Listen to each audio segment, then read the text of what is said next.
Hello guys, Izanagi here, and I hope everyone had a good New Year's Eve, Christmas holidays. You don't celebrate Christmas, whatever, good holidays in general. I just hope everyone had a good time and is doing well.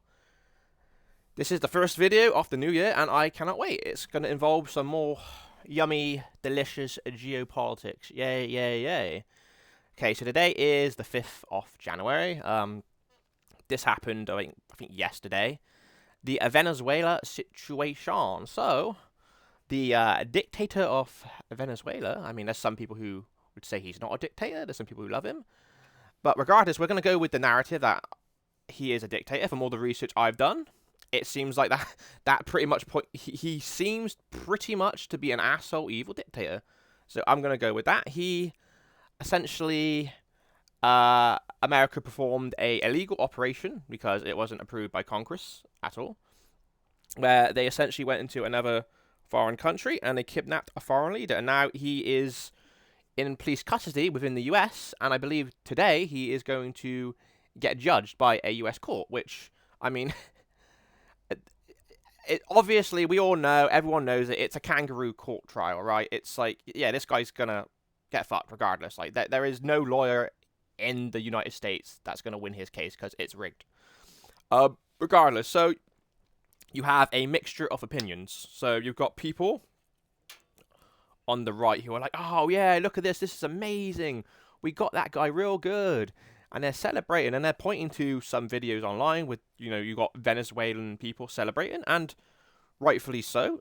This guy was a dictator, it makes sense they're celebrating.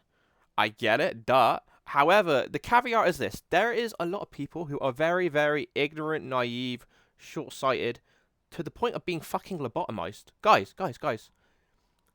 You need to look at things from a long-term perspective. Yes, you got rid of the bad, evil dictator, but now what? You basically have created a power vacuum. His vice president is still in control. He still has a military loyal to him. I mean, you didn't, like, I assume maybe this was planned in advance. You'd think, like, the US would have some sort of, like, puppet ruler that they could implement in place of him that are very loyal to US interests, that are basically just, America's bitch, right? But they didn't even plan that far ahead. It's just like, okay, well, we ain't got anyone to take over Venezuela as, like, a puppet ruler for, like, America. We're just going to have us control the country. Wow, that's great. I mean, regime change and foreign intervention has always been successful. Iraq, Afghanistan, any Middle Eastern country that America has stuck its, inside, it's always ended well, right? So, here's another thing. So, the narrative is this. It used to be, okay, we need to invade Venezuela because, they're trafficking drugs into the US, which is a bunch of bollocks, by the way. Most of the drug trade is coming from Cuba, and it's coming across the Mexican border, right? Even if that were true, that's not a justification to invade them. And everyone knew, it's not about drugs, it's about oil. But in a recent press conference, Trump was pretty much just like, we invaded them because they got oil there and they haven't been selling it and we want it. So it's like pretty much there. Which is funny because you've got so many like right-wingers online who are like selling the narrative. Oh, well, the Americans are doing this because they believe in democracy and it's a holy intervention. They want to... They removed this evil dictator so to free the people of Venezuela. They're doing it for the people. Hey, and to stop the drug trafficking. And this... No, it's such a... It's like you guys are literally creating propaganda that not even the Trump admin is pushing anymore. You're basically a propagandist, and you're not even getting paid to do it. At least the people like Asmongold and Nick Fuentes, they're fucking getting paid a decent fucking bag to be absolute cucks to the fucking MAGA administration. Like, let's take Asmongold. I don't really watch Nick Fuentes, but let's take Asmongold, for example. This fucking rat was preaching, oh, guys, I don't think we should get involved in foreign wars, foreign intervention. It should be America first. We should be looking after our own people. And then, like, yesterday, he's like, holy shit, yeah, base, dude. Oh, yeah, we got that guy. Oh, we should do more of this. It's really fun. It's like, he is a fucking inconsistent as hell. Like, I mean, I don't know why anyone would get their political opinions from the guy. He has no life experience. His entire career is him playing World of Warcraft for like, I don't know, 16, 20 years straight for like 16 hours a day. He's never been outside America. He's never been to any foreign countries. He's never experienced foreign culture.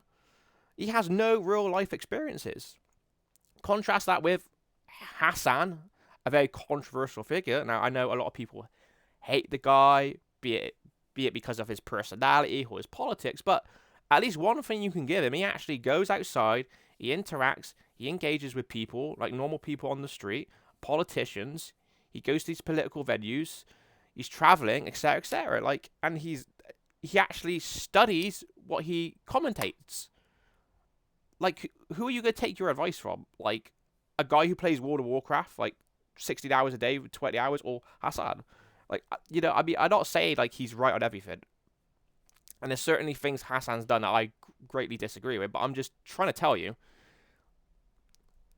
I know that's a bit off topic.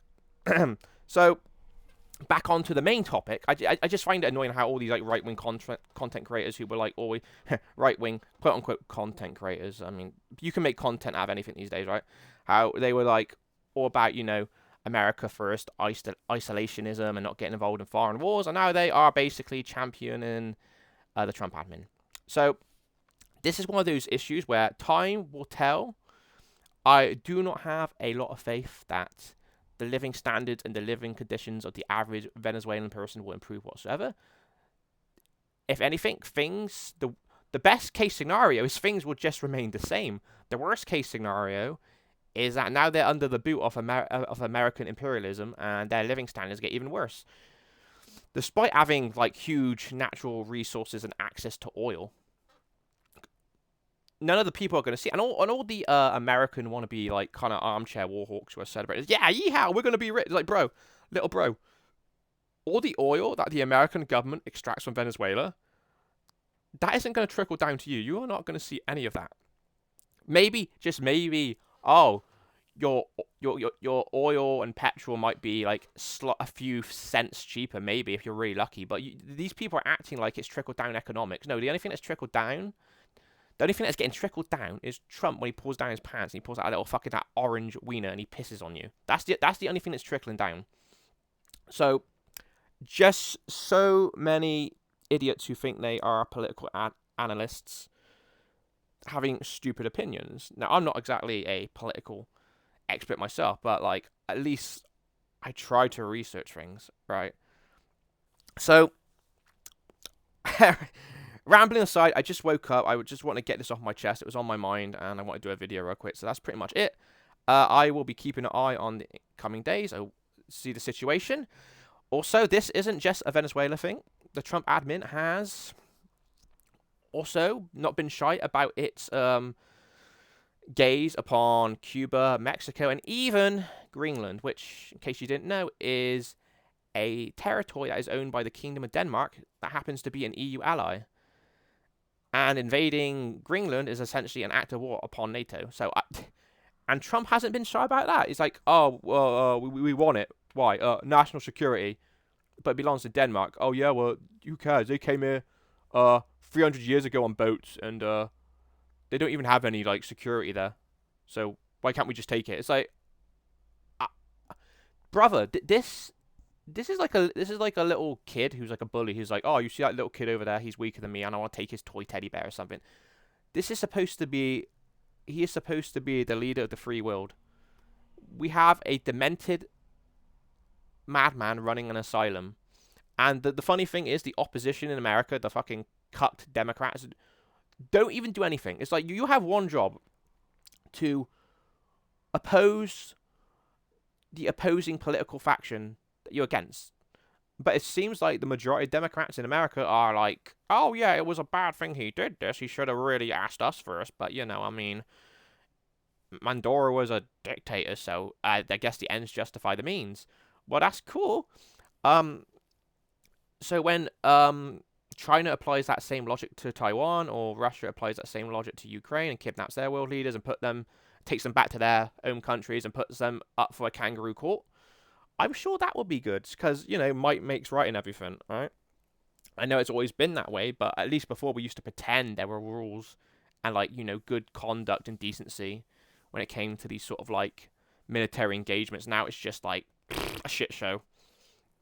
Anyways, that is all for now. I just hope that things don't get even worse in Venezuela. I hope Mexico and Cuba is fine, and I hope, for the love of God, this fucking dickhead doesn't do anything stupid in Greenland, because that might affect me, because the UK is an ally of NATO. So yeah, what a great start to the year, guys. Hey, I'm very excited. It's only the 5th of the first month. I guess we got a lot to look forward to. Anyways, if you enjoyed my incoherent ramblings, leave a like, a comment in the comment section, subscribe if you like. But as for now, I will be going. See you guys later. Peace.